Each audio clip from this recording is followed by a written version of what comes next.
হে ঈমানদারেরা, ও আনফুসাকুম ওয়া আহলিকুম নারা, তোমরা নিজেরা জাহান্নামের আগুন থেকে বাঁচাও, অধীনস্থদেরকেও জাহান্নামের আগুন থেকে বাঁচাও। প্রথম প্রশ্ন, আল্লাহ তাআলা আমাদেরকে বলছেন জাহান্নামের আগুন থেকে বাঁচো, বুঝলাম। ঈমান এনেছি, আল্লাহর হুকুম আহকাম মেনে চলার মাধ্যমে জাহান্নাম থেকে নিজেরে বাঁচাবো। কিন্তু দুনিয়ার কোনো মানুষের এই ক্ষমতা নাই যে সে আরেকজন মানুষকে জাহান্নাম থেকে বাঁচাবে। বলেন তো, এই ক্ষমতা কারো আছে নাকি? জোরে বলেন, আছে নাকি? তবে আমাদের দেশের কিছু বাবাদের এই ক্ষমতা আছে, আছে না? কয় না এরকম?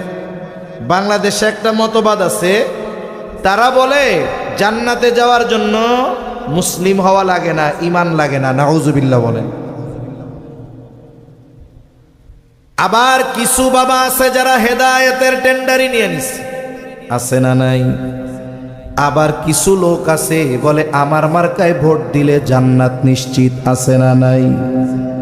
মনে রাখতে হবে, এই ধরনের চিটিংবাজি চলবে না।